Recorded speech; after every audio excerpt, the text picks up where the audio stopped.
Hi, and welcome to B.T.S Business Talent Success. I'm Danica, here to inspire with David. Hi, David. Would you like to tell us a bit about your background and your business? Wow, Danica, thank you for allowing me to be on your show. Our brief conversation earlier, I am in awe of you. So it is truly a privilege to be on the show.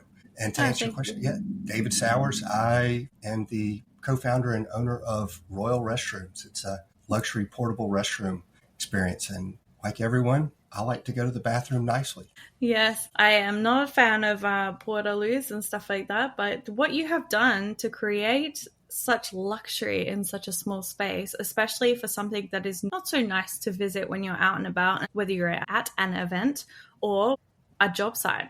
Well, Danica, think about it. My business, it's not flattering. It's not even something that you want to think about. And when you do go to these events, construction, all that stuff, you don't go into the bathroom is not on your mind. It's part of our daily function, and it's not really brought to the forefront until we have to go to the bathroom. And at an event, exactly, it's like all of a sudden, okay, I got to go to the bathroom. And you start looking around and you start wondering, okay, what's this going to be like? And we've elevated that. We've brought a real functioning restroom, put it on a trailer, and bring it to events. So a normal bathroom just outside, we have vanities, flushing toilets. It's climate controlled, so it's got AC or heat. You've got plenty of room to maneuver around. You can see. There's real toilet paper. You can wash your hands. So the experience is as you would expect in the comforts of your own home. Yeah. I mean, gosh, if they had these camping too, then we could call it a full-time glamping thing. Right? Yeah. I mean, we have showers too. Showers to me are more important than going to the bathroom, especially when I'm camping. I don't like feeling icky, It just resets my day. There have been a couple of campsites that I've been to, and I like camping, but there are a few facilities that are actually decent at campsites, if at all. You are very happy when you find a block that has a shower or facilities to do laundry and bathroom, etc. But for the people that don't like camping so much, to have your setup would be amazing. Absolutely. We do here in the States, we do a lot of Boy Scout events, and we do a lot of festivals that are camping, a lot of EDM type stuff mainly. But there's so many festivals across that are camping oriented. So our facilities really add that next level. So, someone like me, we don't have to be so hippie-ish. Especially if you have, say, a wedding or anything of that style. It is nice to have something for your guests. Grandma can go in there. We're all good. Mother of bride, you thumbs up. And heated too. What is this? You also have food trailers. Yes. Mm-hmm. So we don't necessarily have real food trailers. They're more like concession trailers, in which we just kind of expanded into a couple different fields that all have to do with events. But it's more of like a pop-up, somebody that's doing a little coffee shop or a little pastry shop, something that is very quick, something that's on the weekend. This isn't their main business, but it's kind of like a side hustle, to give them a little extra cash, or maybe they have a hobby that they're really good at, and gives them that opportunity and avenue to do something without all the expense and the struggle, but also something that's attractive that brings guests over. So this would be good for, say, the football or any sports games and stuff if you wanted to sell something concession out the front. Oh, yeah. The little concession trailers, they've been used as ticket sales. They've been used as snow cone things, coffee. We've had people sell the rocks out of them. We've had people sell leather goods, anything that you can think of, because it's light. You don't need a big vehicle to pull it. It fits in a parking space. It's easy to set up. And you can conceal it in your garage if you have it. So it's just, It's one of those side businesses. I was just talking with somebody across the country. They were telling me how well they did selling just lemonade. All they sold was just fresh squeezed lemonade. She's like, you know what? It $3,000 over the weekend at the state park. It's like, wow. That's awesome. So I have Royal Restrooms, which is the luxury restroom trailers. And then I've got Pitch Perfect TVs, which are some 10-foot LED high-definition screens that we use for outdoor parties, graduations, football games, any kind of small event that you could use at the home. I do have Savannah Bar Carts, which is a beverage trailer that would be used as more of a outside bar. And then I also have Kruger Bush Campers, which is an overland camper company. Australia, I mean, it's kind of modeled after Australia. Mine came from South Africa, but most of the South African models that we saw were all Australian, from the outback. And that's something that's totally different here in America because all of our RVs have predetermined campsites, whereas Kruger Bush Campers is more like the Australian outback. We go and camp wherever we decide we're going to camp. It's made for the terrain. It's more marine grade, so it's not going to fall apart. And it's more of an asset than a luxury. It's taking you, we like to think of it as our suitcase to adventure. It's going to get you where you want to get without having to hike there. In other words, we can pull it wherever your vehicle is, this trailer is going to follow it. Which is amazing that you guys have that for a range of events that are not just fancy, but they're also, able to be out bush. So with your business model, how did you come about this idea? So the restroom trailers started from out of an experience, like most businesses do. Again, I was not thinking of a bathroom when we went to this event, but my daughters and I, we were at the Shakespeare in the Park Festival and she's potty training. She's got to go to the bathroom. We walk over to the Porta-Potty and it's like, okay, I got one on my hip. We're trying to fit into this little box. It's dark, I'm not trying to touch anything. And I look down and got her hands on the seat and she's looking in and she's like, what is that?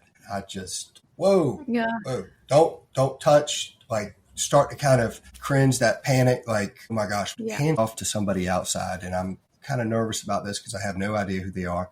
Get as quick as I can to go to the bathroom. I've got the door propped open a little bit and I take a look at, and about that time, I feel something warm on my leg. She is peeing all over me. So I go from nervous to just pissed off. Mortified.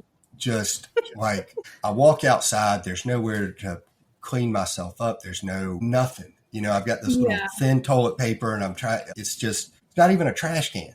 And I look around and there's lights in the trees. There is tents with chandeliers. There's, like a chocolate fountain. And I'm like, wait a second. We got all this and we're going to the bathrooms. Like, what's going on? Why is this like, this is not. So went home, aggravated, sat on it for a little while. Ended up talking with my business partner, Robert Glisson, and we came up with Royal Restrooms. And it's not like we invented some new technology. We just put a real bathroom on a trailer. And it was, the idea. It was like a light bulb. Everybody thought we were crazy. We had all this pushback. But you know what?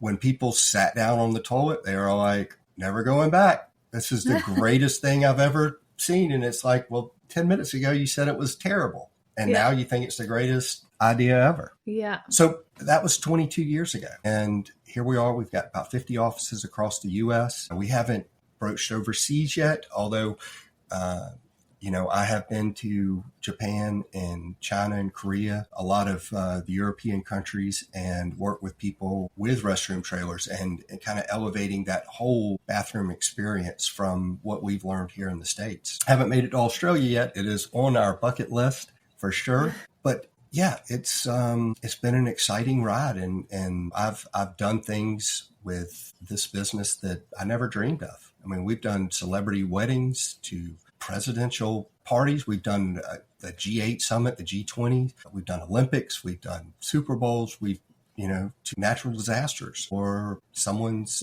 just birthday party. Now that is quite a growth from where you started to here. Absolutely. I mean, the people you meet as well through, this idea, but also to come up with this idea that was already a thing, and then you just turned it luxury. And a lot of people don't consider that an idea, although it might already be out there. I can't count the amount of times that I've actually come up with an idea and thought, I'm going to be the one that comes out with.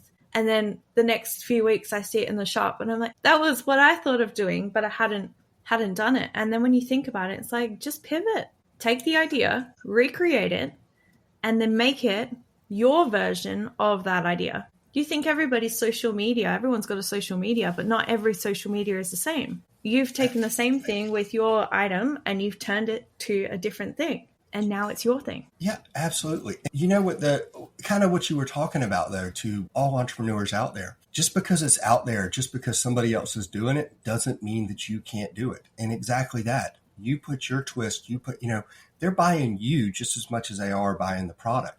But yes. the fact that the product is out there, even with other people doing it, is creating other awareness and marketing for you to make it easier. You're not the one having to, break all the barriers down. So you're having help. And if you do it better than everybody else, even if it's the same thing, you're still at the top. And you're the one that everybody is looking to for that knowledge and that experience. And that, that's what's fun, being, innovative, just like doing these podcasts, like we were discussing earlier. I've gotten tremendous value from listening to people's podcasts and their experiences. It's just inspiring. Yeah. So much so that I talked with one of the boards I'm on, Southeast Festival and Events, and I brought up, we should do a podcast for all of our members, because they're community leaders. They put municipalities, they do community organized events to better their communities, but it's kind of a thankless job. They don't get paid a lot, but they do a lot with very little.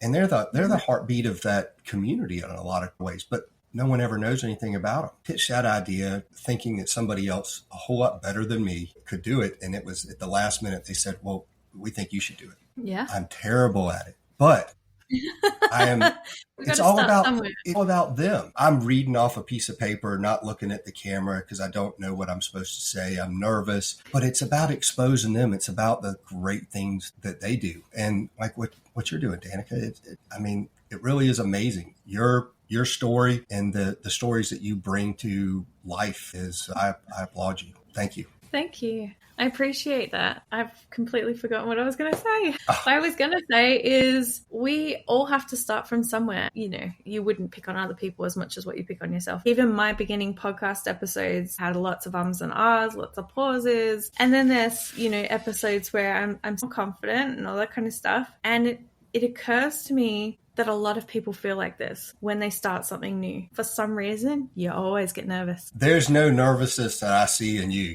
She's like nailing everything, and here I am talking in ums. I try consciously not to, but this is my point though. With public speaking, with a podcast, you can edit it out. But with speaking to people in real time, sometimes you ace it and you go, oh my God, where did that come from? Because it's like you step into a character. Yeah. I think that's that boils down to, anything that you push forward with. From a business standpoint, you're critical of how you're doing things. You want to give up or you pivot too soon, or you don't have that belief, but everything that we do we're always hard on ourselves. I'm critical of myself on everything, but I have to believe that what I am doing is I'm providing relevant information. I am doing good. I am making a difference. And you are, I'm thankful for everything that is around me that I've been blessed with. It's like thinking it's putting it out there, and it's out there now for me to grab. I'm not thinking negatively. I'm trying to be as positive as I can. And that's a strain. It is hard to stay positive, but when you put it out there, it's all of a sudden attainable. It's like the thought becomes reality. Yes, because what you put your mind to is what's going to come to you. And that's the thing, is you focus on what you want, and you just one step at a time. And like even with your events and stuff like that, events don't just pop up out of nowhere. They're one step at a time. They're planning one thing after the other to make the event come to a point. But I can't imagine how many people after an event have sat there thinking about, I wonder who invented this particular item for this event. Like whether it's your bathrooms, whether it's the concession stands, anything. And they thought, damn, I wish I had thought of that. Or just appreciated the fact that they had somewhere nice to go instead of somewhere that was like, ugh, do I really want to do that? Well, with the restroom trailers, when we brought it out, it was so new that we had tons of people. They would send us emails. I wish they had Google reviews back then, because we would have 1 million. People they'd never seen anything like this before. And they were like, wow, why didn't I think of this? As many times as I've always hated going to the back, like, why? This is such a simple fix that now it's almost kind of expected. People, they expect a nice restroom now. I wouldn't say that we've saturated the market so much, because there's still a lot of it, but most everybody knows about, our bathrooms, or at least that there is an option other than porta-potties. Yes. But that goes back to, I watch events like with our beverage cart. I watch all these weddings. We put a restroom there, we deliver it. And then I watch the tent companies, and they build a separate bar out of a tent. They bring in tables, they put tablecloths in it. They bring this wooden bar. It's a lot. They bring all the coolers, all this stuff. And I'm just like, you know what? Why not just have a trailer that's got the lights, that's, you can lock it up. You don't have to worry about one person can bring it all in. It's almost like, a focal point instead of just a tent with a bartender back there. Now you've got this that is like, you want to go find out what it is. It's just like makes you happy. It's like seeing a butterfly or something, and you just, or somebody saying, hey, there's a balloon, and you just look up. With the beverage, they're like, what's that? I gotta go investigate. I gotta go see this because it's new. It's something different. But those small things have big impacts. And if you look hard enough and you just stop and look around you, you can find things that, hey, this would be nicer if this was done this way. Or you just have to get into that mindset rather than I'm just taking it in. So many people are just, they're absorbed with what's going on only around them rather than looking at how everything is put together. Because you do events, it's like, even social media and stuff, it's like, wow, it took me 5 hours to do 30 seconds. Or, it took me 5 days to put this 4-hour event together, and it's going to take me 4 days to take it down. Yeah. There's a lot of work that goes into it. And most people just take that for granted. They don't see all the behind the scenes, Yeah. And there's a lot of work that goes into it. A whole lot of work. Yeah. That's what we're here for, right? It's to show the behind the scenes. So with your product and the way you came about it, the idea came easily, but how did putting the business together come? Did you find it difficult? Was there a lot of pitfalls and setbacks? Oh, yeah. The major setbacks that we had were just because there simply was not any other business out there to mimic, copy or learn. Even in the porta-potty industry, pumping our trailers, it's like we had a 3-inch, I know this is kind of great, but we had a 3-inch suction hose to get everything out, but all the pumpers had a 2-inch. There's adapters, there's different things, but those are the things that we had to learn. The idea of putting bathrooms on a trailer was not so far out of scope because a lot of the big PGA Tour, they had them on like 53-foot trailers, but they were, it was a big production. And what I was trying to do was make something small and private that could be at a small festival, because you don't need a big 53-footer for, it's just not in the room. So our RVs, we just put larger holding tanks in it, but we used marine toilets. And we used sinks from Home Depot or Lowe's. We made it functional, but every step of the way was a trial and error. From a marketing standpoint, who we went after first was we targeted weddings and very high-end events because we knew that they would have the budget, or if they didn't have the budget, they would see the value because they're trying to make this perfect moment, or their clientele was, wearing a lot nicer clothes. So, at a wedding, if you're wearing suits and dresses, you don't want to go in a porta-potty. You want to go into something that you can move around in and not touch the floor, and that's Could you imagine having a wedding dress and trying to keep clean as well as... I cannot believe how many pictures there are of people in wedding dresses that have porta-potties. And I'm just like, but that's what we used. I went to weddings growing up, and they had porta-potties first to use, and I'm in a little tux. Yeah. That's what we did, and that was what was acceptable.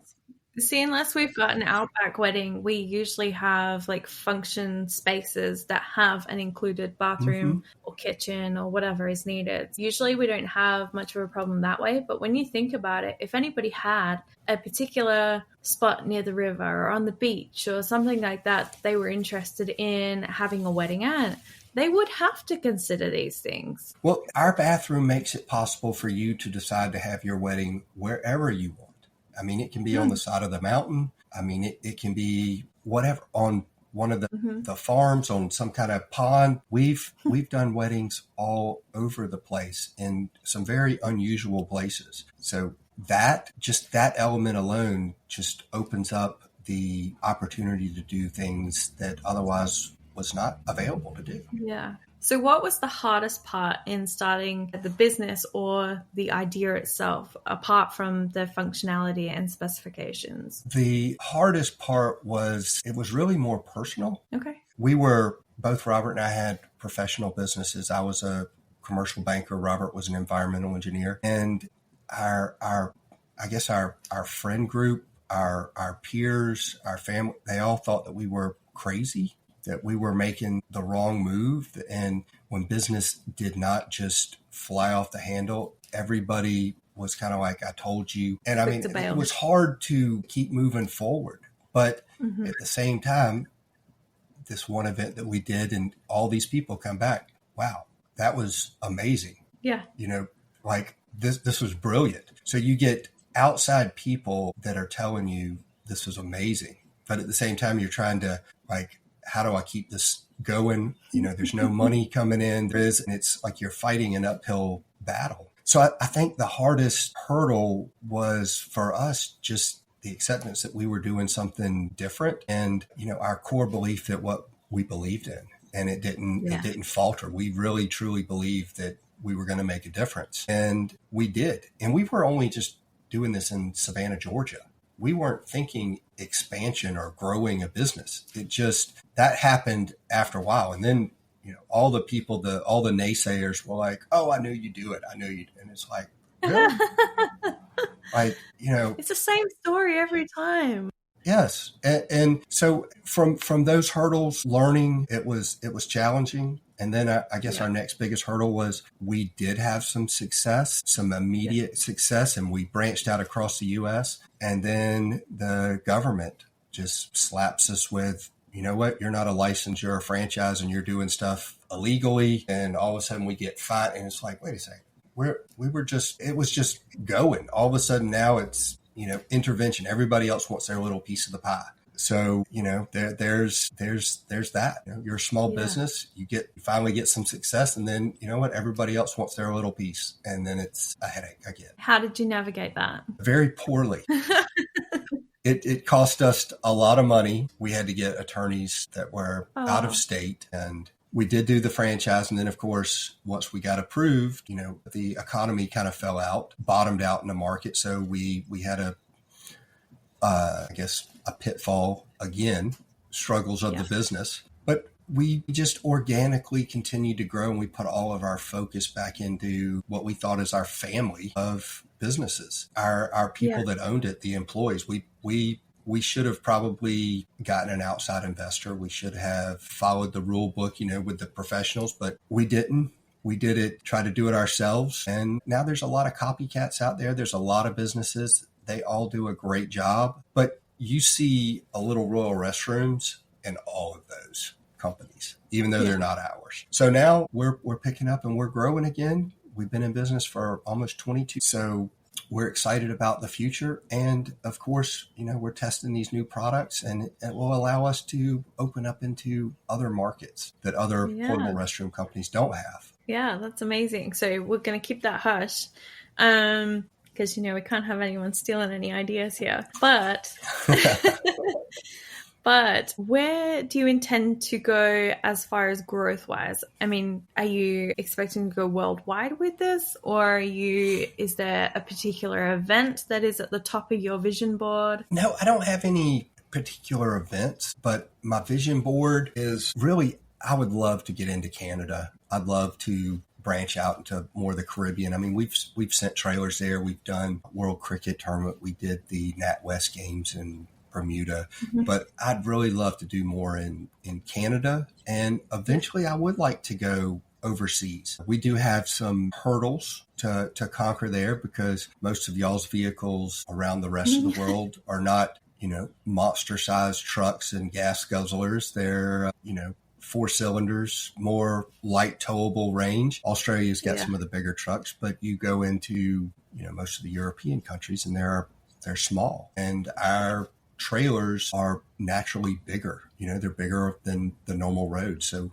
we've made some concessions to make our trailers containerable, the ones that we're building, so that we can export if we so get the chance. But I think right now, all of that's up in the air. It's just an uncertain market and uncertain time. So right now, I'm just focused on North America. With your main goal and your business, is this the direction you thought it was going to go, or has it succeeded what you thought it would do? My original vision with this, it has exceeded it tenfold. My goals for the business were to provide for my family. I never envisioned, being where we are today. I didn't even envision being 20 years in the business. I want to get better at podcasts. I didn't think that I would be on podcast or talking about my business. You never know where life will take you. I guess my goals were all very baby steps and somewhat easily achievable. All of everything that's come after this is just a blessing. It's kind of like you think that you want to be this, but that's not really the goal that you put,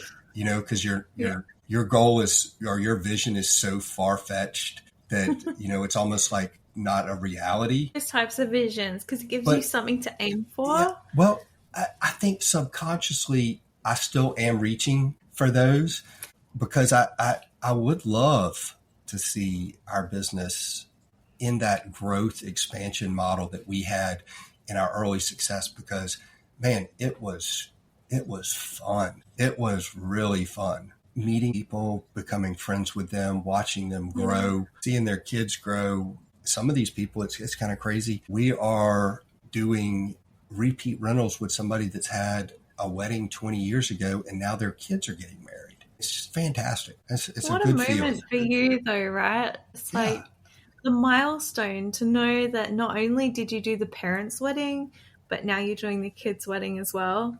And like in another 20, 30 years, you'll be doing maybe even their kids' wedding. And that's the hope. It's things that people are now coming up and telling me about that I'm just like, I wonder how many more of these moments are out there. My goodness. So was there any moment where you thought this wouldn't work out? Yeah, plenty of times. We thought that we would go under in the beginning. It was all out of pocket. Nobody believed in us. We were pretty events oriented. So when we had kind of the recession in 2008, 2009, we were wrecked. We had to tell employees that, we're going to have to drop their salaries because we can't afford it. We were taking jobs just to keep us afloat. And of course, when COVID hit, when they shut everything down, we had cancellations. I mean, that's all it was cancellation. And the entire organization as a whole thought that we were going to have to file bankruptcy or something. Turns out that it killed one part of our industry, but a whole brand new something came up. It's like people understood that, sanitation was important. Clean restrooms were what was needed. Yeah. All of a sudden we have trailers going to hospitals so that people are washing their hands outside. They're cleaning up outside. We're taking them to TV stations. We're taking them to testing stations. All of a sudden we're more booked now than we were before, whereas we thought that we were going to go under very quickly. We were fortunate, but it's all a belief that everything's going to be okay. We're going to make it through this. That again, just because we are considered luxury, we're a necessity. We're needed. And there are things that we offer that regular outdoor porta-potties don't offer. And, there's still going to be some weddings that go on, even though it's 25 people, but now being outside, going forward, like I said, everybody is more on that sanitation kick. They want more products. Our industry as a whole, I believe that in the last few years, they've built and sold more trailers than they have in the last 20 years, just because of the awareness. Although we do have a whole lot more competitors and people in the market space. So price is now starting to, shuffle a little bit. People are not wanting to spend quite as much, so they're looking to haggle. Our business has expanded into more avenues. It's not just events. It's not just festivals. It's business remodels. It's becoming more of a standard process in some commercial outfits. Canada, one of the reasons I told you I wanted to get into Canada so bad is because they just passed a law a few weeks ago that anybody, any event that, or any construction site that has more than 10 people has to have a real functioning restroom. Well, that's kind of hard to do on a construction site, but I have the answer. Royal Restrooms. We can drop off a trailer. We want everything to be just upscale. Comfortable. Yes. And I love that that is your vision for this, because this is available for everybody. It's not that you have to have an event or anything like that. If you just needed a bathroom, you've got a bathroom there. Yeah. And I mean, bathrooms are easy to dress up. Events, put fresh flowers in there, throw you a couple high top tables out in front. All of a sudden, the bathroom is a second congregation area. Everybody congregates to the bathroom. It's like a little hangout. It's funny. It happens. Real life, true story. Happens every time. Yes. Well, then you often have women, especially, that say, I'm going, hey, do you want to come too? So you're good. Our newest ones that we just came out with are very photogenic. They're mirrored stainless steel. So they mirror the background of the event that you're in. So it's not this big container or white cargo box that you see. It's really pleasing to the eye from the exterior. But when you go inside, they're spacious. Very spacious. I mean, you can fit 4 people in it, but the entire thing is bronzed gold. So the walls, the ceilings, everything is gold. So you go in there and you feel like a movie star, having a shower when you haven't had a shower, going to the bathroom. Yes. I mean, all of those things, resonate and affect your personality, and it just enhances everything. Just like you said, go into the bathroom on set. I mean, if they don't provide you something, it's kind of like, all right, they took a shortcut here. What else are they shortcutting? Yeah. It just kind of implants that sometimes. Yes. Well, it's definitely an amazing idea you've come up with. And it's definitely a mindset shift for sure, where you are going, I don't usually talk about these subjects. However, this is a great thing that you've created. And the business, well done. You've really thought about it and put it out there. And a lot of people who had even shut you down in the beginning and said, it was never going to go anywhere. Everyone has gone through this. Everyone I speak to as well is a business entrepreneur or talent. Anybody who has decided to stray from what is the norm, the normal rat race, etc., have all been shut down or shushed at some point, and like, you're not going to make it. And what you're doing is too hard, and it's not, it's not a normal thing, and all that kind of stuff. Everybody I speak to has the same story. Their people have left them. Their groups of friends have just up and walked away. People, family members, all that kind of stuff. Shush, we're not talking to you. Whatever you're doing does not align.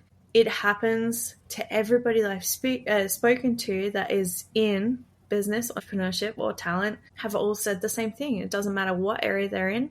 As soon as they start to stray, it's like they don't want to talk to you anymore. They want to until you make it, and then they're like, "Oh yeah, we believed in you the whole time." Well, because they start looking. A lot of them start looking at things like, how are you disrupting their social circle? Are you leaving? It's not even that I think that people aren't rooting for you. They're just thinking like, how does this going to change my life if now all of a sudden he's not coming over on Saturday to watch the football because he's working now. It's like I think a lot of times it's self-centered because they're afraid of their own change, the change that's going to happen around them. Yeah. For the audience, have you got any advice from going through your trials and then your triumphs and to your success, or how to navigate and what to expect, and just shine the light on it? Absolutely. There's so many different things that you can take away. I think a lot of it has to do with how I feel personally right now in the moment.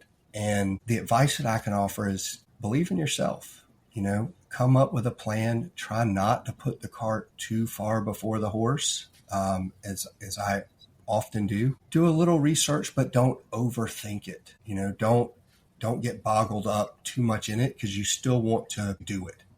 Launch. Quit waiting for the right time because the right time's never going to happen. It's you do it and you figure it out. Stay positive. Make sure that you do have someone that you can talk to, somebody that you can rely on that has your back and believes in what your belief is, but giving back, being gracious for the outcomes. Try to find the positive in any setback.